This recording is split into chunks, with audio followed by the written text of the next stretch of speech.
More medications, less health. Something's broken. Traditional medicine manages symptoms, but true healing addresses root cause. I'm Josh Rimini, pharmacist turned healer. At Beyond the Pills, we merge ancient wisdom with modern day science to inspire you through stories of transformation, practical trainings, and holistic healing. Join me and other practitioners as we guide you towards vibrant health, body, mind, and spirit, and move beyond symptom management into true healing. Welcome back to Beyond the Pills, the podcast where we explore healing, transformation, and the intersection of body, mind, and spirit. I'm Josh Rimini, your host, pharmacist turned healer. And today we have a nice special guest. She's a powerhouse and a guide in both the financial strategy world and the soulful prosperity world. Hannah Chapman is a certified financial planner, an accredited portfolio management advisor, and a chartered retirement planning counselor. Those are a lot of letters. But with over 18 years of experience in the financial sector, she's the founder of X Squared Wealth Planning and the Expansive CEO. But why Hannah's here today on Beyond the Pills and what sets her apart, and I'm excited to bring this one out, is how she blends practical with the profound. In other words, through financial planning, she uses human design and gene keys. And if you're familiar with those, they're very different for financial planners to use, and the inner child healing to help visionary entrepreneurs, leaders, to rewrite their money stories and redefine prosperity. So her mission is to help people save wisely, spend joyfully, and support causes that matter the most to them, generously and sustainably. So today we're going to explore what it means to embody both strategy and soul with money, the emotional and spiritual layers of prosperity, and how to step into overflow so we can give freely, and how money, just like wellness, is deeply intertwined with healing. I'm excited to bring this to the table. This is a heart-centered conversation with a really cool person and a financial twist. So let's dive in. Welcome, Hannah. This is amazing. Hi, Josh. I'm so excited to be here. And I loved our conversation. We've had multiple conversations already, and each one we just have gotten to dive in deeper and deeper, and I'm excited. Yeah, I recently was on your podcast and talking about like the stuff that we do. So it's like this mutual, beautiful thing. So let's dive in. My question is like, what first inspired your journey into financial planning? And more importantly, when did it start taking that more holistic turn?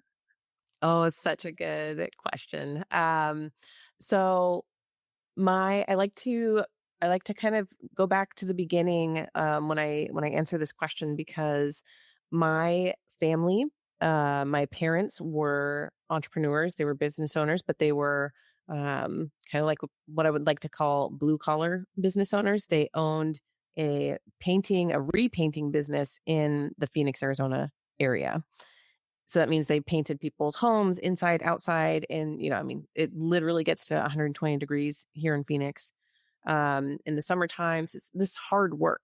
It's very hard, taxing work that they were doing, and all throughout my family. So literally both sides, bar owners, automotive shop owners, other painting contractors, just hardworking business owners. Blue collar grit going. Yeah. Right. And so and my parents started the painting business when I was 2 or 3. And why does this matter? When I was growing up in that really critical time, especially like 0 to 7, that's when we really internalize a lot of our stories about safety, stability, what money and security actually mean. That is really formed from age 0 to 7 developmentally. And the story and the experience that I had during that time was that money was really hard to make. It was hard to hold on to, and that we didn't have enough.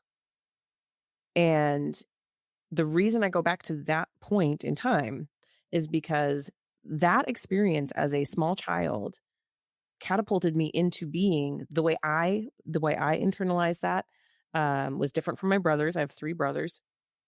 And what I did was I saved literally every penny that I ever got. So birthday money, we would get money for if we got A's in school, we got a little bit of money for grades, that kind of thing. Any money that I received, I saved, and I would hold and hoard because I was, like we didn't have enough, and so I was the little squirrel.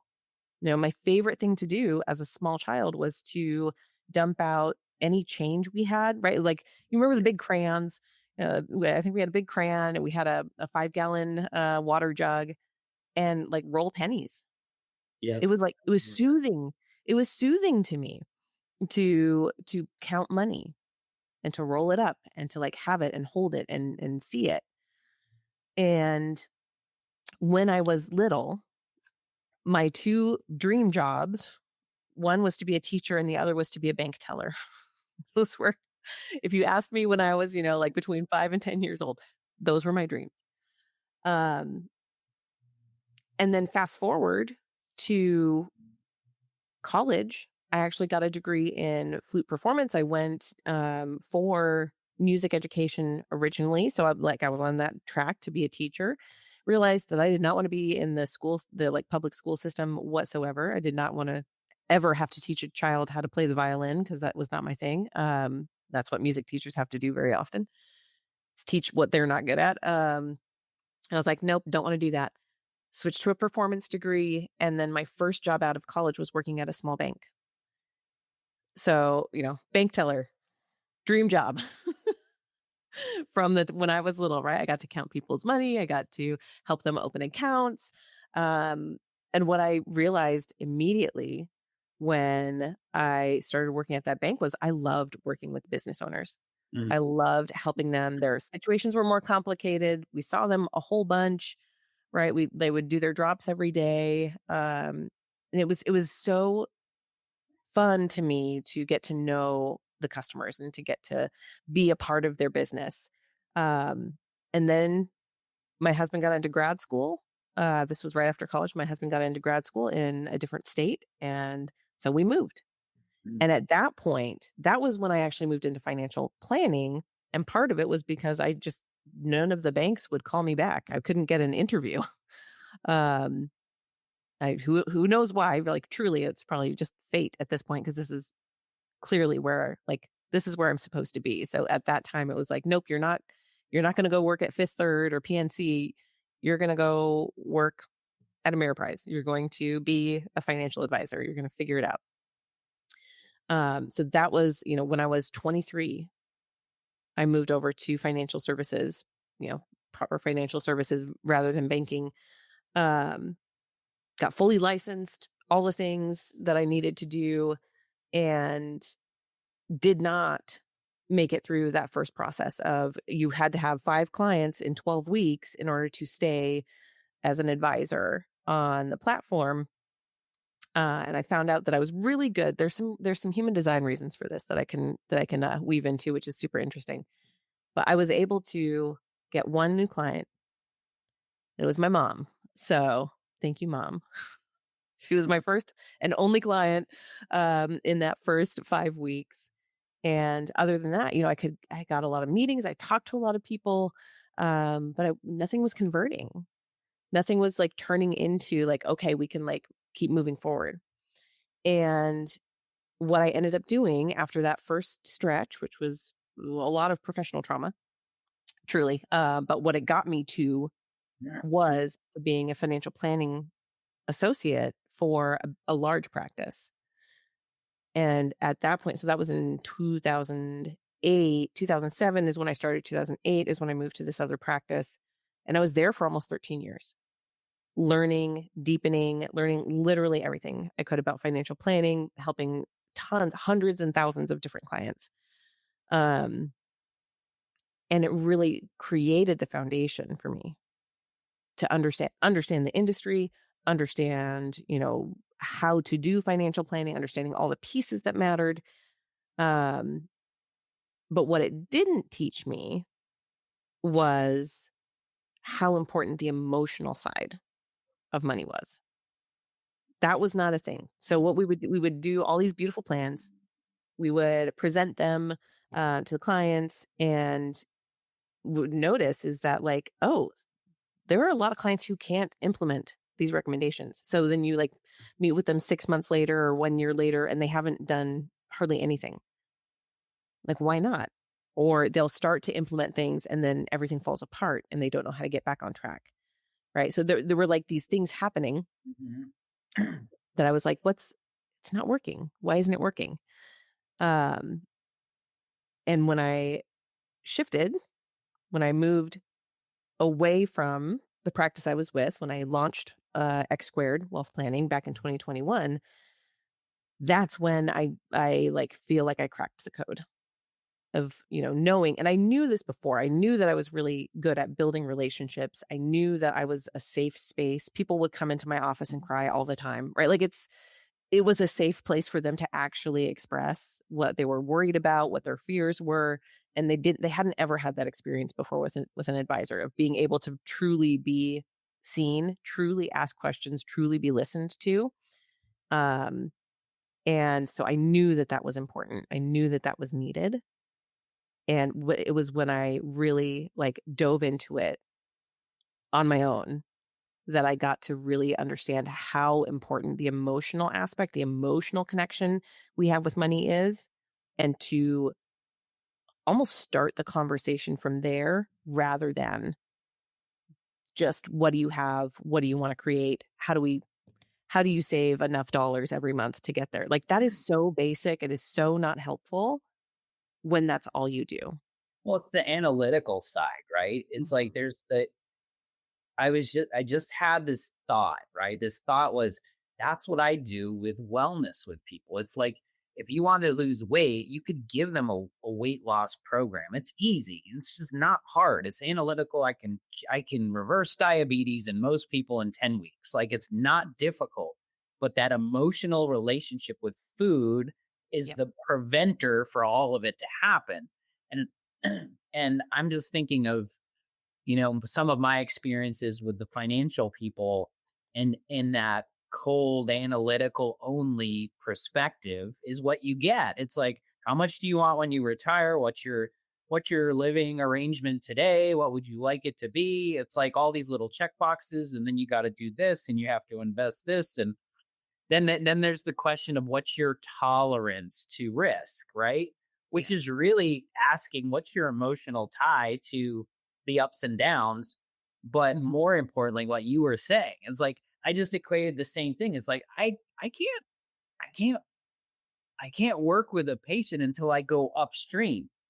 If Mhm. I go upstream to the energetics and the emotional components of these things, everything else seems to fall downhill. So I love that you like I still have to know though, like when did you like think like, oh, I'm a people person, I can connect with humans, but I'm also working in this space because it's I have an inkling, but very similar to my journey in pharmacy. It's like I'm a pharmacist, but I don't think this is like everything here. Like, I got to go wellness. Why are you on the medicine? Can we get you off of it? And I started thinking and looping in these different ways that my industry was like, we don't do that. Right. So I want to know where did the aha come from? You said you did you first, right? You were working through that process. Share with people a little bit of how that unfolded. Oh my I gosh. think this is a super pivotal component of how and what you do. Oh yes. Oh yes. Um I have so many thoughts around what this actually is, but a big piece of it, a big piece of my transformation, a big piece of why I left my old firm in the first place, um, without like going into that entire story, my higher self was basically screaming at me. Like, at that time, I was on uh, antidepressant, anti-anxiety medication, just to literally get through the days. I felt so much anxiety. I felt so much, I was masking so hard just to be acceptable to that practice, to be, one of the guys, basically. I was the only woman in all of the advisors, right? We had like 10 advisors. I was the one woman. So you'd have, when they would do their promo materials, I'm like standing right in the middle, of course, right? Look, we have a girl on our team. And I knew, I knew that I didn't like that wasn't right for me. I knew that the medication was temporary, that I was just going through, like a patch of time that was hard. And in 2020, like May of 2020, was basically the final straw of knowing that I had to leave that practice because my higher self said it said, you don't know who I am, talking to these other advisors. And I didn't say that out loud, but that it was like screaming from inside of me that they don't know who you are. And I was like, well, okay, I don't know exactly who I am yet, but I know it's not this. And I also know that I had that deep, deep knowing that I know I'm meant to help people in this realm of finance, which is really difficult to talk about. People are scared to talk about their finances. People are guarded about their finances. And I have the soft heart. I have the ability to connect with them here. And I know that that's important. And I know I'm not able to actually be myself in this practice, right? So there was that first piece of like, you don't know who I am. And I know that I'm supposed to be in this industry, but it's not here. It's not in this place. And then when I left, when I launched X Squared in 2021, I went through the most potent, powerful, like portal of deep emotional change that I've ever gone through. So when people say that entrepreneurship is a spiritual journey, 100%. I had the most profound experiences of like digging deep within myself, seeing all of my shadows, seeing where I was freaking terrified of, calling people, of putting myself out there, of being rejected, of, feeling not good enough. I had to like look that square in the eyes. And there would be days where I would have to like literally like scream into a pillow, shake everything out of my body, and then get on a Zoom call and be fine. Right. And it was like there was over and over again. And what I know, what I found rather from especially those first 2 years, I hired a business coach because I thought that I needed someone to tell me exactly how to do things so I wouldn't make any mistakes. Like, okay, she can help Why me. we all hire coaches, right? So Right. I mean, they're faster, quicker, and tell me what to do. Right. So I don't mess it up. So I can get back to, like replacing my salary as fast as possible. Give me the strategies, give me the techniques. And my brain saw that she was a successful lawyer. She created her own law firm. Starting a financial firm is very similar. Like she can help me do this. What I didn't know until later was that it was actually my heart that connected with her heart, because she had done very deep inner child healing work. Mm. And hindsight being 2020, right? It's like that is actually what I needed, was the inner child healing, like learning how to love and support my inner child through this process of becoming who I was meant to be, because my inner child was freaking scared. She was terrified. And because the way I was safe, the way I was, received love from my perspective was that I was the perfect child. I was the golden child. I didn't make mistakes. I made sure everyone else was safe so that, I had a very angry dad, and I didn't ever want that to be blasted on me. So how do you prevent an angry dad from pushing that on you? You don't make mistakes as much as possible. And my coach had gone through the exact same thing as a little girl. And so like that, the inner child healing piece was really the focus of those first couple of years. And what's funny also when I look back is that I also discovered human design in that first year as well in 2021. And so I was diving head first. So everything else I was doing, right? I was building my business, but I was also like every spare minute I had, I was like reading and researching and couldn't get enough, because while I was healing my inner child, on the one hand, the other side of learning my human design was like, this is who you were always meant to be. This is who you are. And it just tears constantly. I would read something and it would be like, oh my God, that's what I've always felt. And I always thought it was wrong. And so there was this level of self-acceptance and self-love that I was cultivating especially through those first 2 years, that has been so essential to literally everything else I've done since then. And I mean, to be also like fully transparent, I replaced my income had been earning from my old firm. I replaced it within like 6 months, and all by myself. And it was like, I can do this, and I can do it in a way that honors my inner child, that honors my gifts, and in a way that I can then, help. Like that was the thing, was like, we need, like everyone needs this level of emotional reflection and healing, because that's what makes the big difference. That's what really changes how our trajectory of going forward. So yeah, the being able to create the space for myself to go through this healing work while building my business, it was a lot. I'm not going to lie. It was hard. It was a lot. But absolutely laid the groundwork for everything else. I think it's beautiful. It's a beautiful story because it's kind of that's in all my conversations, and especially in this podcast, is like, that's the formula. The formula isn't, it has to be hard, but it's the only way forward is through, right? You're moving through those pieces. And as you're healing yourself, you're building your business. And then that light bulb clicks on and says, maybe this is what I need to do for other people, right? It's the healers of the world.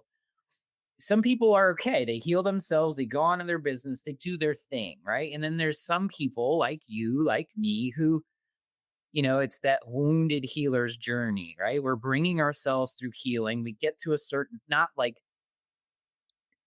excellence. It's just you move through the process, but then there's something there. It's compelling you to work with others in the same way.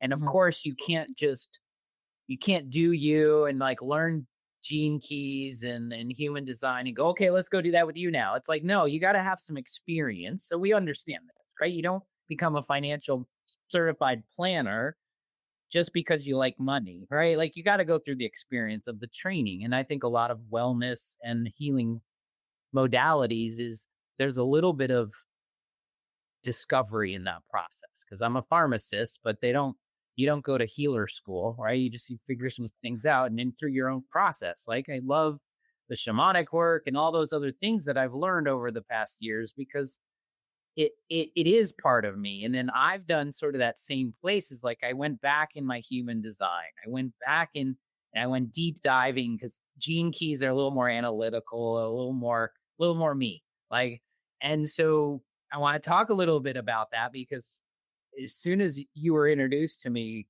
in that respect, I was like, I need to meet this person, because she's putting two things that I've never seen together. And so you formed your business around it. I want to talk a little bit about the gene keys and the emotional component. And I want to plant this seed question. We can answer it throughout this process, but like, where in your process with clients do you expressively introduce this? Because sometimes it's like you sell them what they want, give them what they need. And sometimes there's a little bit of both at the same time. Like, are you in front of them? Like, hey, we're going to work on your emotional relationship with money because it is a big part. Or is it like, do they get that through your experience? And maybe it's a little both and. Yeah, and so I have I definitely have a different approach now than um I would say a lot of what, traditional marketers um really push, which is sell them what they want, give them what they need. To me that feels like there's just not transparency in that. So for me that feels out of integrity. Me too. And um the process, the journey that I've been on, um, especially over these last 5 years, as of this recording, anyway, has really been one of coming more and more into integrity with myself, Yes. and knowing that when I am in full integrity and someone can come, someone can see all of me, then they can make a very informed, logical, and energetic choice about if this is where they're at, rather than being the person that's like, I'm gonna tell you that this is how it's gonna work, and then we're gonna do a little bit of a bait and switch, and I'm gonna give you, what I think you need. I think that's there's an inherent dishonesty in that doesn't feel good to me. Yeah, and it way supersedes like the fiduciary responsibilities, right? And I think that's what I kind of feel the same way. If I'm in my full authenticity and I'm going, because then I'm going to attract the people that are going to work with me. It's natural. It's more easy. Remember, we talked about being hard, right? My whole life is like same thing. It's like you work hard. There's never enough money in, money out, no matter Mhm. what. We're always in a scarcity mindset because that's how I grew up. My mom worked 3 jobs to keep a roof over our heads. There was no extra.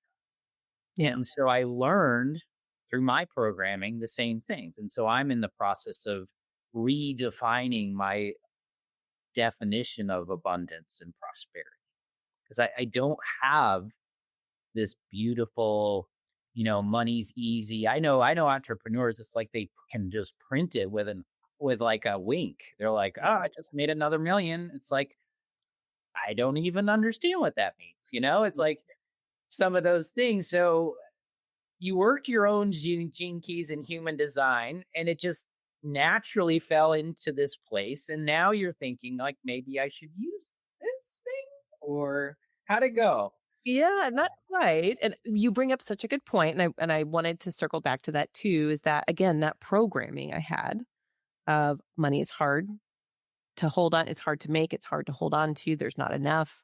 That programming lent itself really well to me being like, everyone should save everything, right? Like that was made perfect sense for a financial planner. It's like, oh, I know how to save money, but it's also really hard to make and really hard to hold on to, and we don't have enough. And that was absolutely the story of for my husband and I, of our early marriage too, right? Like money was scary. And so I have not only have I been through that, grew up with that, been through that, um, but healing those pieces, healing that aspect of my relationship with money, knowing that money is everywhere. Opportunity is everywhere. I don't have to chase opportunity. I magnetize opportunity. I just get to be me, and the people who are meant to come to me will come. And I can know that deeply, deeply in my knowing now, which is so, so different from where I started. Right. Even launching my business, all of that, like there was so much fear around if that was going to be true, if I would be able to, you know, find enough clients for it to be okay. I trusted and I worked hard. But it wasn't until I stopped holding back on the things that I knew to be true until I started expressing the things that I was actually a little bit scared to express. And I'll get to that and like, what does that mean in just a second? But that is when, so that was actually in 2023. That was when like everything shifted and it was like, oh, that was the easy button. I found it. It was crazy. And it had a lot to do with human design because, like I said, I discovered it first for myself in like March, I think, of 2021. Dove in headfirst, couldn't get enough, learned about me. I'm a 6'2" manifesting generator with sacral authority. So if you are not familiar with human design, you can actually even just go to one of my websites and print your own chart and find out what you are. But that's me. So I'm a manifesting generator with sacral authority. And I, started practicing that and learning what that meant for me. And then I learned about my husband. And then I learned about my children. And like, again, mind blown all over the place. I'm like, okay, this is making such a difference for me in my life that I couldn't help but want to start to introduce it to some of my clients. But like you said, this is not normal. Yeah. Not normal at all. I was so scared. Planner just starts throwing woo at their clients. It's like, who are you? Where are you going? Yeah. Right. Yeah. I mean, and it's astrology based, right? Astrology is part of it. So I need your birth date, your birth time, and your birthplace. And, as soon as you start asking people that, they're like, what is this? What's happening right here? But I had a few clients because I was talking about the emotional connection we have to money. So I was already attracting very heart-centered people who cared about, this connection. So I knew I had some safe people and people who were into astrology and people who were into other, healing modalities. So those people I started like introducing these ideas. And we started working on it and they were all about it. Right. And like, yes. And so I had the experience of for like almost 2 years helping my clients, like adding these things in. One of the biggest pieces, I'll just like drop this here, is understanding your authority, understanding what that means is your decision-making authority in human design, how you make the most aligned decisions for you so that you're not making decisions and then regretting them immediately or skipping an opportunity and then regretting that, right? Like, how do you tap into your internal knowing to make the best decisions for you? On the financial side, we are always making financial decisions every single day, especially as business owners. And so when we bring that into the process, that alone shifts so many things just to understand your authority. And so as I was doing this and as I was seeing results and as I was seeing things shift for my client, for myself and for my clients, it just became like so clear. And I was in a mastermind at the time, a small mastermind, where, everyone was super into it as well. And so I got to practice there of like, when we would mastermind on different topics, I would kind of be the voice of like, okay, here's what's in your human design. Like, what does this look like? What does this mean? So when you're talking about that intuitive hit of like, okay, like here's what you're saying and here's what I'm seeing in your chart. How does this feel? What comes up? So I was practicing but I was doing it all behind a curtain.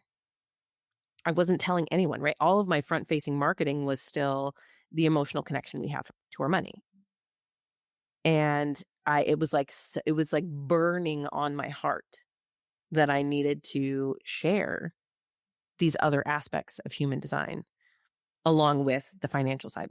And oh my God, so many stories running through my head of like how that was not going to be okay, how my clients were going to leave, how they were going to think I was crazy, how I was going to be like, how I would be perceived by my colleagues. And I had to get to the point of like, oh, well, like whatever. Like, I have to, like, it's more important for me to express this part of my personality than it is for me to, like keep up a facade. I need to come into integrity with what I'm actually doing in my practice, I need to actually let people know. Well, And so, it's that fifth center, right? It's that speak truth. It's the T, capital T truth, right?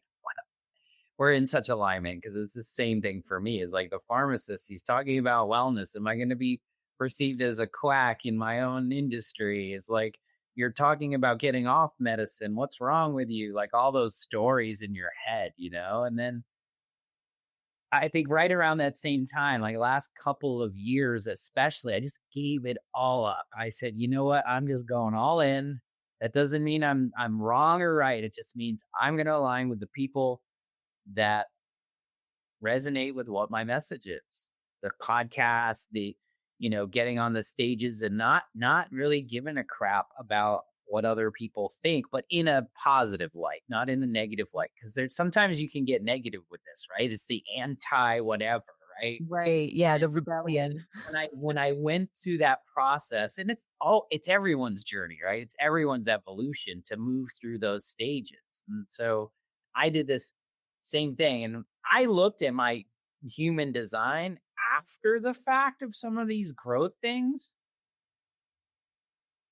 And I've had some massive ahas going, oh my God. Like literally, I was at the moment in time of like Chiron returns, like date, like the actual date. And I looked back almost a year later and I realized that was the date. And I looked back where I was, and it was like in my pivotal space of my complete 180 journey I took, was like, holy shit, it's the actual date. I was in Costa Rica on a retreat, writing in my journal, like my path to self, like going through this whole thing. And I was like, no way. Like, but it happened after the fact. So it was totally verified, which is where I think people get a little weird with like the astrology and where you are in the planet and the universe when you're born and how it affects your soul print. So I always, when I work with it, mostly with me, family, and everything, is like, and I've started to use it as well into my programming, is just really looking at the same thing with people is like, take a look at it. If it resonates with you and and that's it. It's not like you're convincing anybody of it. It's just, that's what it is. And when you see it for what it really is, it becomes part of your awareness, part of your contemplation of what and why things are actually doing the things they're doing for you. Because like you said, I love that part you said is like the unfolding happens when you're in alignment. Your clients come and what'd you say? I'm a magnet to where I need to be. And so talk to people a little, like you can use me as an example if you want. I'm an open book. I sent you my stuff. Like we're in this emotional, spiritual connection of finance or money or prosperity or my version of abundance, because money's really just energy. Right. And look at it. And for me, money is a means to something else, right? It's a means to an experience mostly for me. Like I don't want to end this existence in this incarnation. I don't care how much is in the bank. I want to know that I made that money. And like you said, I want to be able to give generously, sustainably, with joy. I want to have experiences with my children. Like it's not the hoarding of I have this dollar amount, this figure, this exit thing, right? Like none of that matters to me anymore. Maybe it's probably because of my journey and my growth, but for me, it's really money is a means to something else, a means to the experience of life. And so talk us through some of this, how you work people through healing these things so they can work through their own goals, because everyone has their own goals with money, prosperity, abundance, right? Yeah, absolutely. And you speak to something that is so important, is that money is energy, money is flow. I believe that 100%. And I also understand that money is how we currently in our world, in the United States and elsewhere in the world, that is how we buy our food. That is how we pay for our shelter. That is like there is an important role that money plays in our 3D world. And money is also energy. It's an energetic flow that we can squeeze off and push away, or we can open up and receive. And one of the really important things that I do in my process. So let's take X squared, for example. When I'm doing financial planning with a client, how do I incorporate all of this? I mean, it's like that's the main question that I get is like, how do you do that? Well, a big piece of it is that we do go through kind of a traditional financial planning process in some ways. But what's different about it is that each step of the process, I'm actually like meeting with my clients, usually on Zoom, and taking in like everything is like an interview. Because as we're talking about your goals, as we're talking about where you're at right now, as we're talking about what you're spending, there's the data, there's the information you're giving me, but then there's also everything else that you're saying that you're not speaking. Right? So I'm listening with my whole body. I'm listening to what you're saying. I'm taking down those notes. We're putting in the data, but I am also feeling how you feel about what you're expressing. I'm also gathering other data about energetically how you are presenting your relationship with money, right? So I'm getting so much more information than just this is how much we spend each month, this is how much the business makes each month. And that's the real key difference. And so when we bring in the human design aspects that are important, I feel like they're all important in some ways, but then like, we have like the maybe 5 or 6 keynotes that we'll go over. I've already gleaned quite a bit of information from my clients that we can then say, okay, this is your authority. This is how you make decisions. And can you see, like what are some ways that that's happened or not happened, or how has that felt in your life? And you're a manifesting generator or you're a projector, and this is how your aura works mechanically in quantum mechanics. How have you seen that play out in your life? Right. And I've already, it's not that I have all the answers, but I have a lot of information just from the fact that I spend time with my clients, gleaning, listening with my whole body, not just listening with my ears. And so what that allows people to then do is to express things that they've never expressed before with anyone else, have conversations with me as a financial advisor that they've never even maybe had. I'm not a therapist. I'm not trained that way. So I'm not claiming anything in that regard, but emotional conversations that they have never even had with a therapist or with their spouse or with anyone. Because money is actually tied. Our sense of safety and security in this world is tied to our money right now in the way the world works. And so to ignore that fact, when financial planners are just like, hey, this is how much you need, this is how much you save, and you'll be fine. Why aren't you doing it? I told you how to get there. Why can't you just do it? Like you're ignoring everything else that this person is telling you about their experience of life. Well, it feels so good because you could place what you just said in many dynamics of industries, financial, government. For my industry, like healthcare, wellness, is when you take time to listen, really listen with your whole heart. You see things differently, right? You're not here, you're You're here and here, right? Right. There's always the stuff to do here. We need to get these things done. But if you ignore all those other things, or you're not listening, it just, I can't tell you how many times my first appointment with most people is like an hour or two.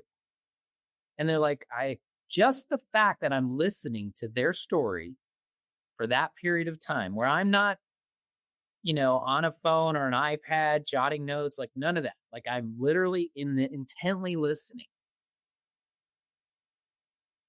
One, you're right. You get all this information out, and you can ask questions not to get answers, but to ask questions to give them more insight about that, because that's the root cause of prosperity or health or healing or whatever bucket you put that in, is when you get down deeper without having to re-traumatize, right?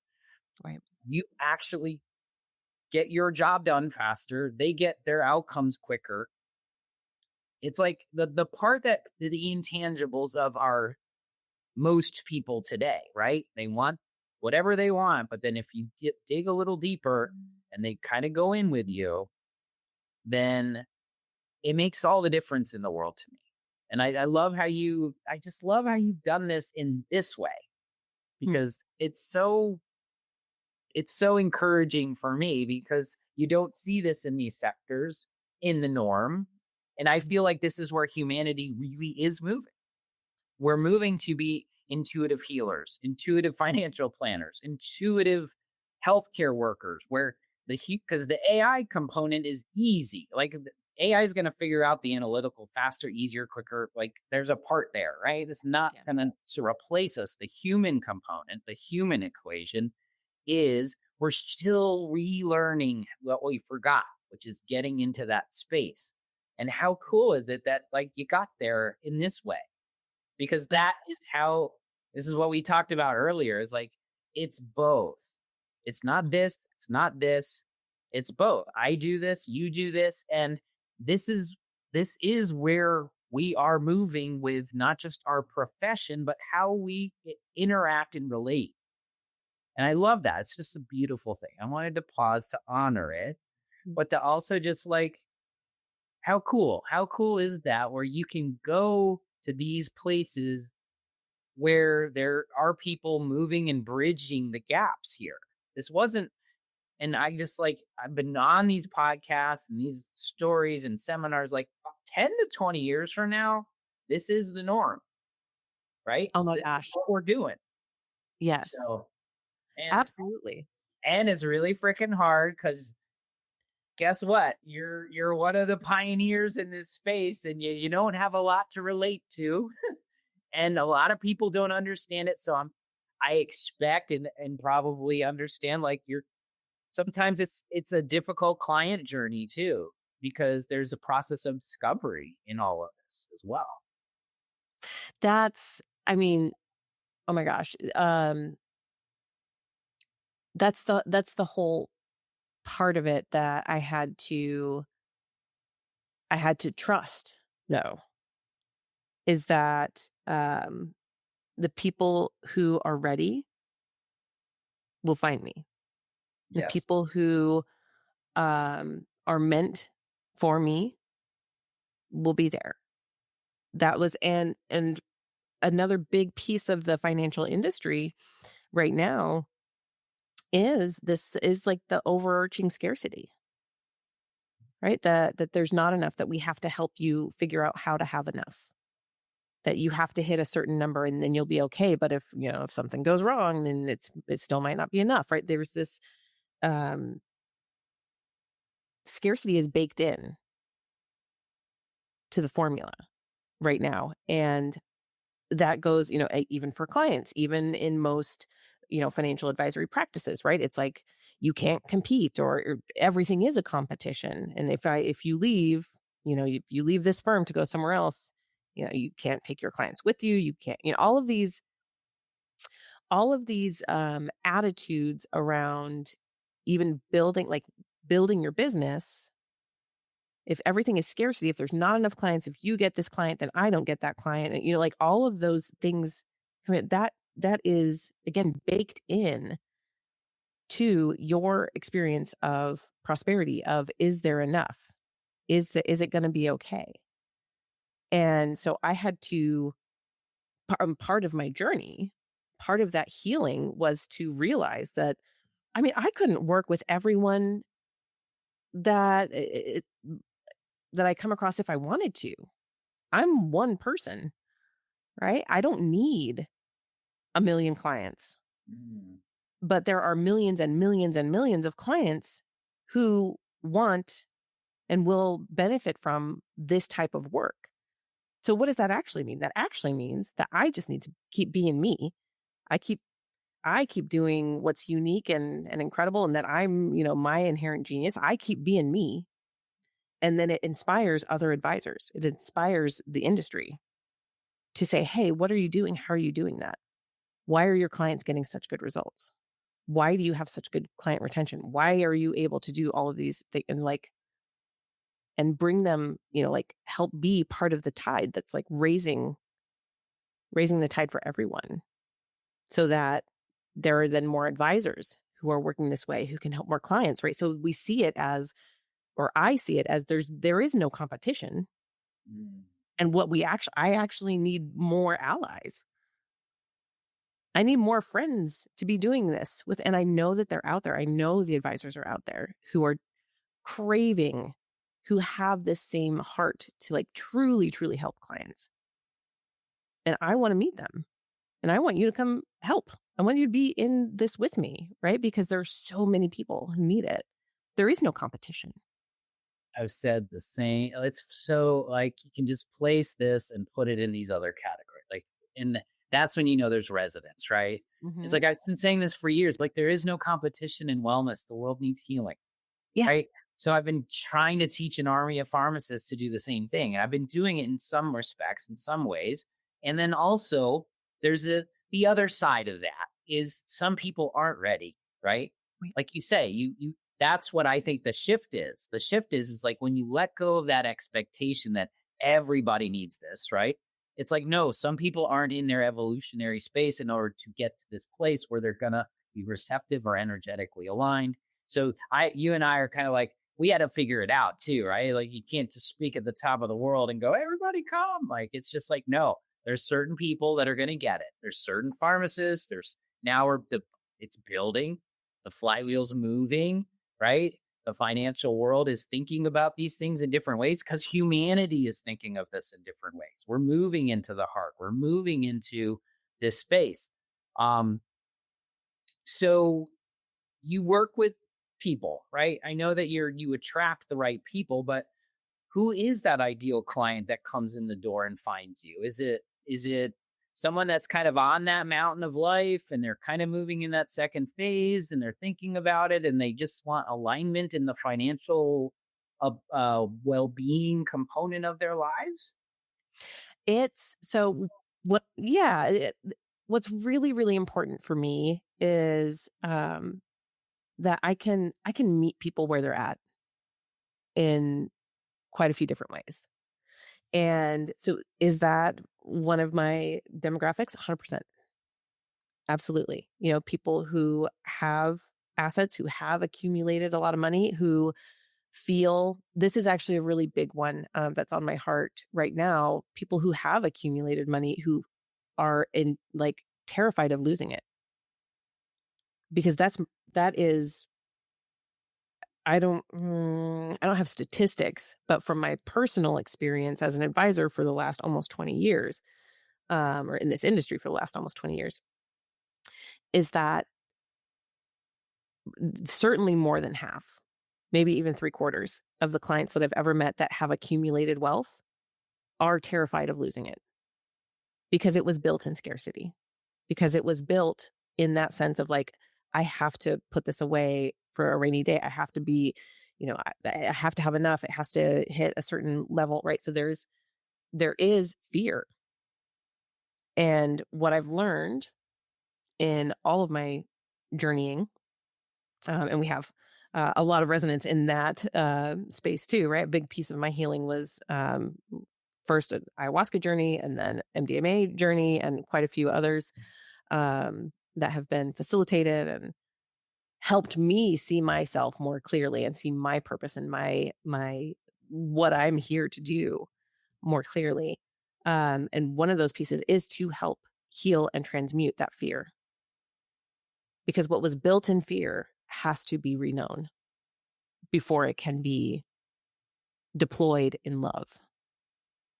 And that's what we want, right? Especially people who would be listening to this podcast who want to work with you, right? Like the confluence of like, who's that person? They know that they want to have a safer, more inner safety is the way I put it, more inner safety around money, more inner peace around their money. And a big piece of that is transmuting that relationship with what has already been created so that what you create on top of that is now created in love.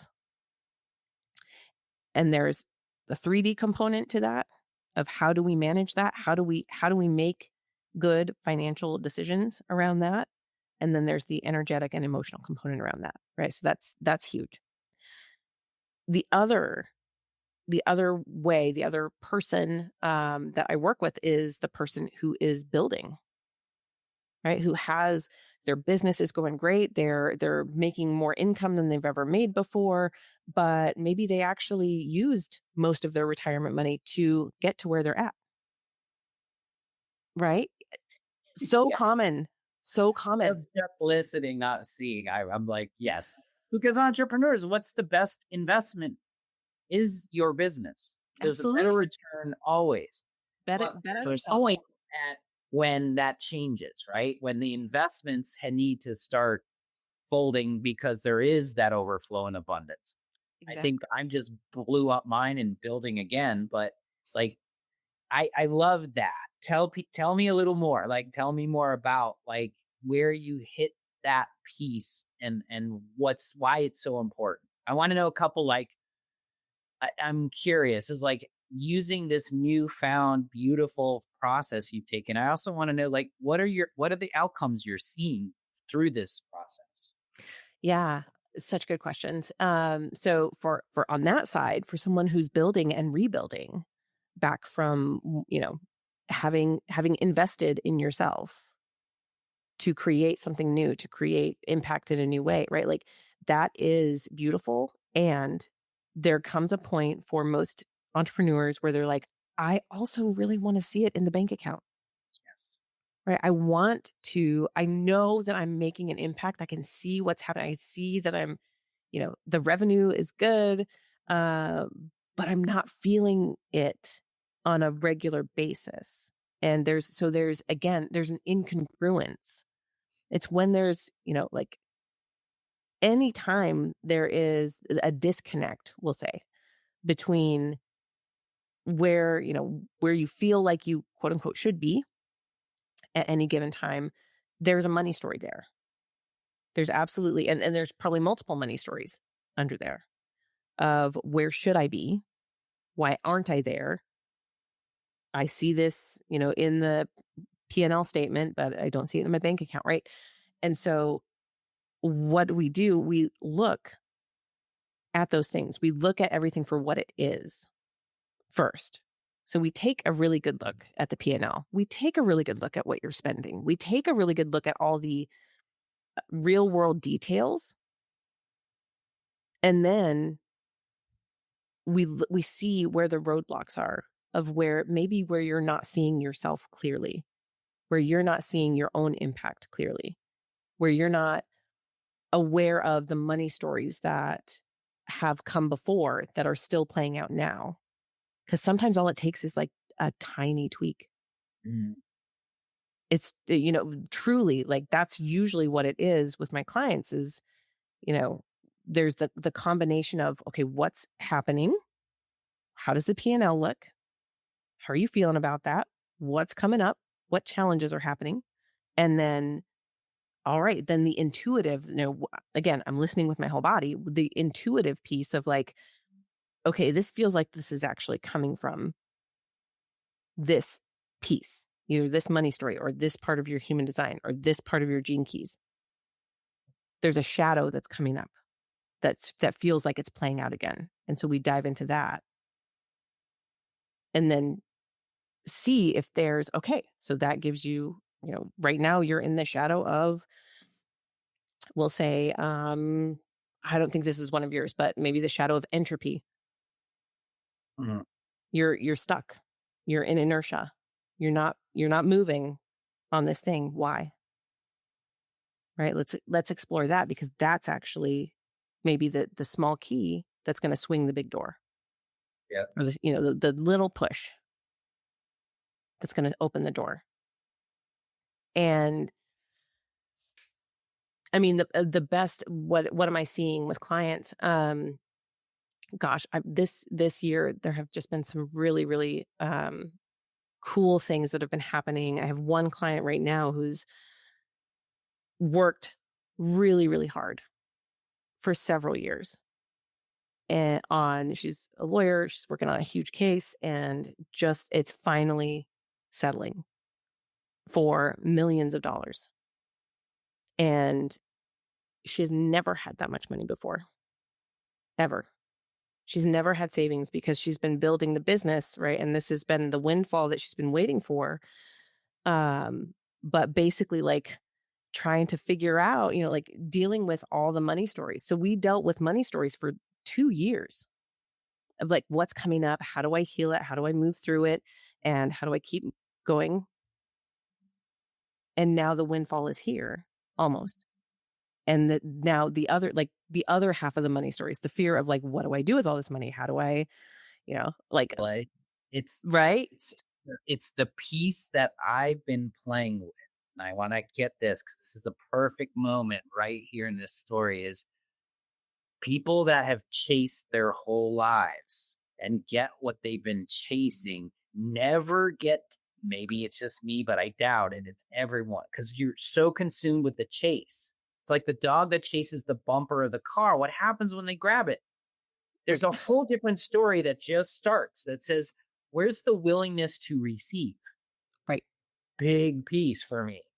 Mm-hmm. Like the not the willingness, just the abilities Yes. to receive a comment, a gratitude or abundance. Like, oh, what happens when you actually get what you want and have been working so hard for? Whole nother story, right? Oh yeah.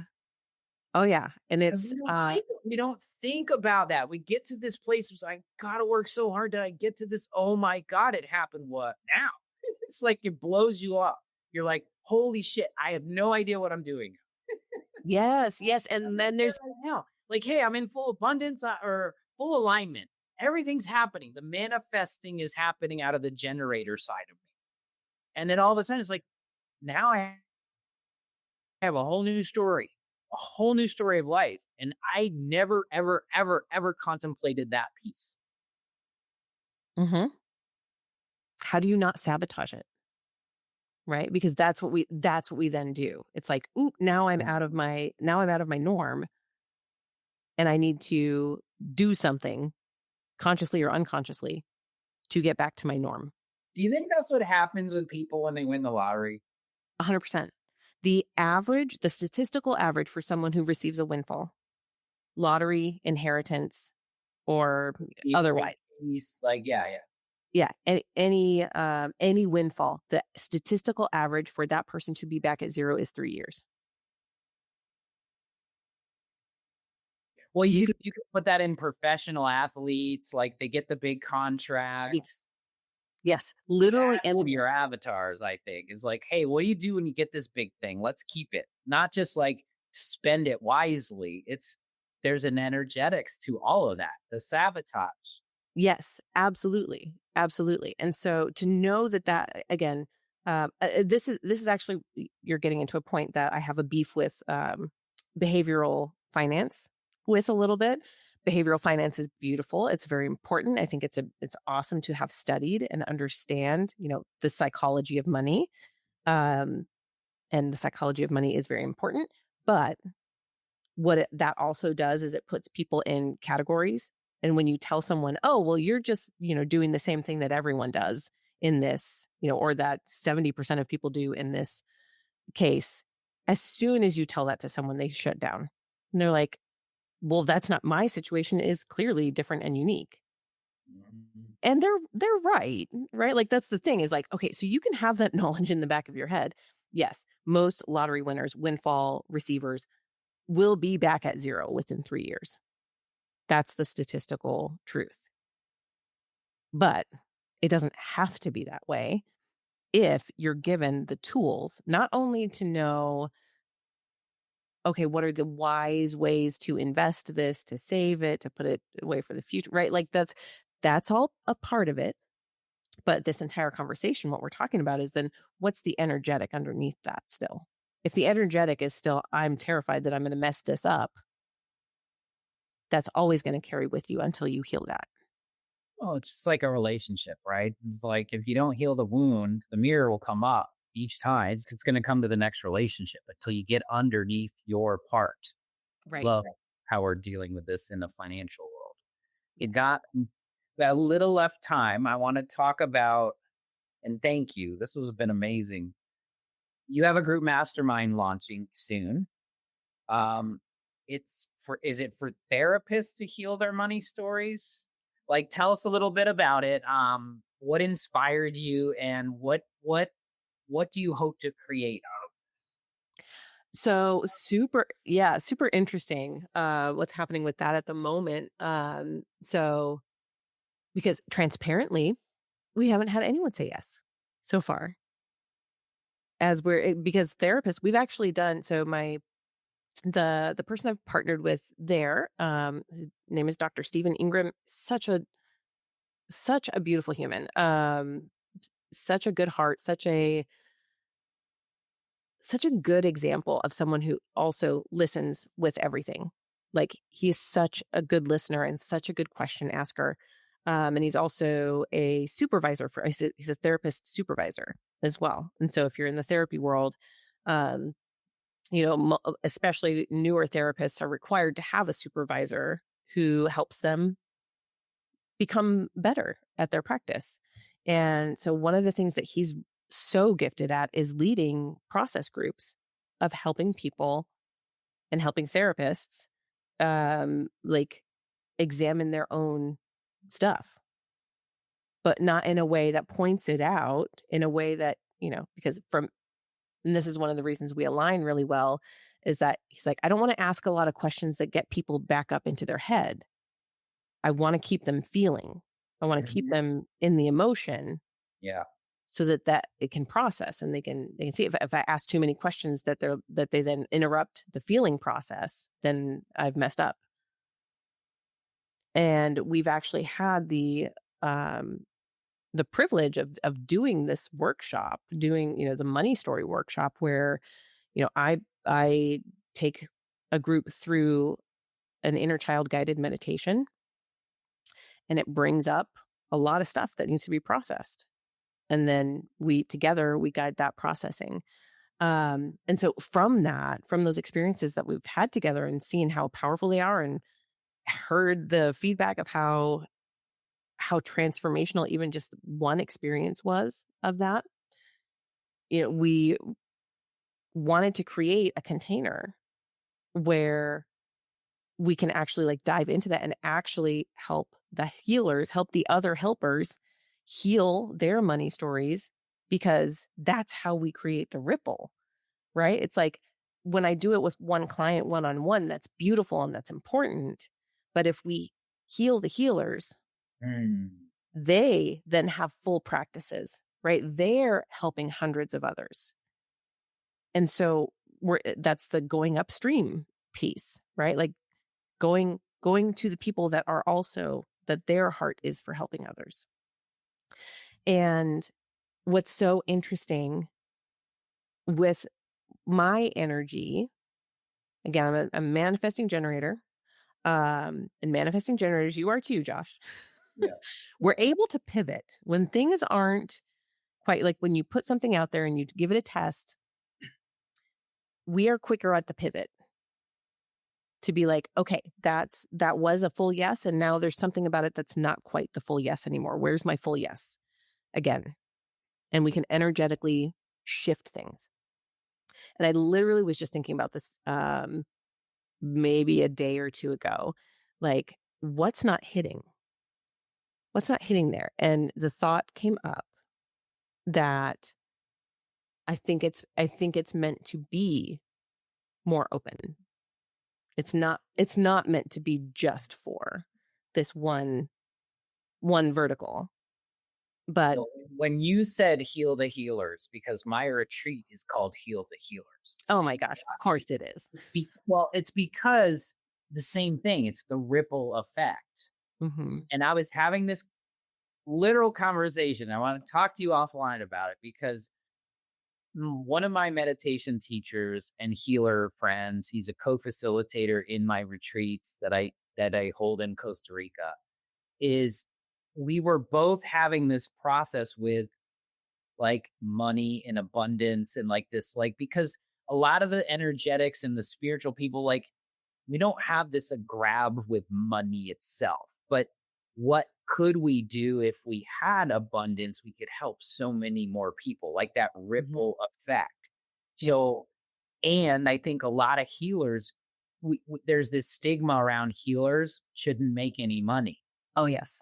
Yeah. You know this, right? So it's like, what if we could create this workshop around shifting the philosophy of the energetics of that? Because it's true, right? Healers, if there's this energy around healers don't need to make money because then they're bastardizing, like asking for people's money because they're a healer, but it's actually what we do, right? And so I think a lot of healers in the healing arts have that component come up a lot. Yeah. So I'm my brain, my neurodivergent brain is going on fire right now, thinking about, maybe we open this out to some of these other kind of modalities to really help them, because it is for me, for a lot of other people, it becomes something of a internal struggle as well.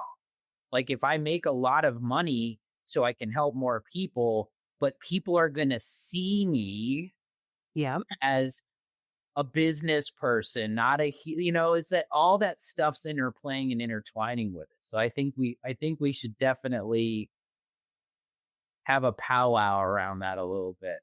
Absolutely. But we're at the tail end of our conversation today. I loved what we talked about. But for listeners navigating this burnout or scarcity, like, what's the one small practice they can start shifting today just to create more abundant energy? Oh, this one is so simple, not necessarily easy, but very simple. Is when we are in scarcity and we want to shift to abundance. If you're watching, you see like it, I have my hands apart. They're actually pretty far apart energetically. If you're in scarcity and you want to flip to abundance, right? There's the want, the desire to be in abundance when you're in scarcity. This one took me forever to wrap my head around, and I was so mad about it. To be honest, is that when you're like, I want to have those new clients. I want to have, this and that. And I want to have, the $50,000 months. That implies that it's not here. That implies the scarcity itself. It's the scarcity is underneath that I want because I don't have, and I don't have. And so that's what's being reflected back. Seriously, energetically infuriating. And what shifts that the fastest is to come into sufficiency, is to bring it back, bring both of them to the middle. Where are you already experiencing exactly what you need? Where is the sufficiency in your life so that you bring these sides together and go into a gratitude practice around where you already have exactly what you need? And from there, when you can see that, like where are all the places? List everything out. If it's 1,000 things that you need to list out the first time, list out everything. where do you have exactly what you need? Emotionally, financially, spiritually, physically, where are all the places where you have exactly what you need, where you are sufficient? And when you can look at that list and feel the realness of that, right? This is a nervous system practice too. Your nervous system sees that and it says, yeah, that's true. When you can feel the truth of that, Mm-hmm. then you can shift into, where do you already have more than enough? My definition of prosperity, I'm going to insert this right here and then move from that. I wanted to know, what's Hannah's definition of abundance and prosperity? Yes, my definition of prosperity is being able to give of your time, your money, and your energy from a place of overflow. That you have all the time in the world to give to the causes that matter to you. That you have all the energy in the world to give to the things that light you up. That you have all the money that you could ever need. And you're able to give from an overflowing cup. So that these cups are full and you get to give from the overflow. That's prosperity. And so if we take that definition, where are you already in abundance with your time or your energy or your money? Because sometimes it's that one of those three or two of those three are out of whack. I was just thinking that. Yep. Right. And so then we kind of feel like everything has gone to shit. When it's really just, hey, you know what? Things are actually really, really good in this bucket. And if you sink into that, if you acknowledge that, show gratitude, have your gratitude practice of, this is where I'm already abundant. That's amazing. I love it. Thank you. That is the sufficiency that will then allow you to see this, and I can receive even more of that because I already have it. It's not, I want that because I don't have it. So I can steward even more of that because I've already shown that I can steward what I have. I love that. And you're right. It is, these are simple, not necessarily easy things. Again, I've said that too. Wellness is simple. It's just not easy, right? We know we can eat right and exercise. We know it. It's very simple. It's complex, right? I love that. I think it's amazing. Where can people find you? Where can they connect with you? Where can they tune into the Expansive CEO podcast? Mm-hmm. Oh, yeah. Mine podcast, of course. Yes, absolutely. Yes. Listen to this. I love it. And then you can also catch the Expansive CEO podcast on literally any platform that you listen. You can also go to YouTube and search Expansive CEO and see everything there. And then there's other YouTube specific resources as well that aren't anywhere else. And if you have any desire, if you want to connect on financial planning, investment management from a place of abundance and alignment, or human design and Gene Keys business coaching, right? These are all the spectrum of how I work with people.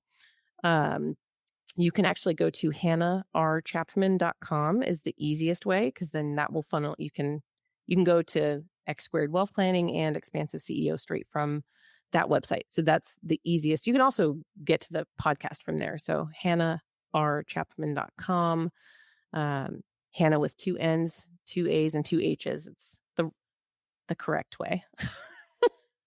The palindrome, HANNAH. Yeah, that's where you can find me. Beautiful. Hannah, thank you so much. This has been amazing. You are amazing. Thank you for what you're doing. You're transforming a place, a sector, an industry that is inevitably going to evolve anyway. But you're right here, right now. And I love that, because I have lots of people to open doors with, especially the CEOs and entrepreneurs that I love that are moving in this direction. This gives them that guide. So thank you so much. This was awesome. We're going to do more. I know it. I love it. Thank you so much for having me, Josh. This was amazing. Every conversation we have is just better than the last. So thank you. So good. All right, guys, this one's a wrap. Until next time, stay well. Thanks for joining me today on Beyond the Pills. If our mission to de-prescribe 10 million unnecessary medications resonates with you, share this episode, subscribe, and leave a review. Whether you're a practitioner or someone ready to reclaim your health, visit rx2wellness.com for free resources to begin your journey. Together, let's go beyond the pills and co-create a world of vibrant health and true healing. Until next time, live better and stay well.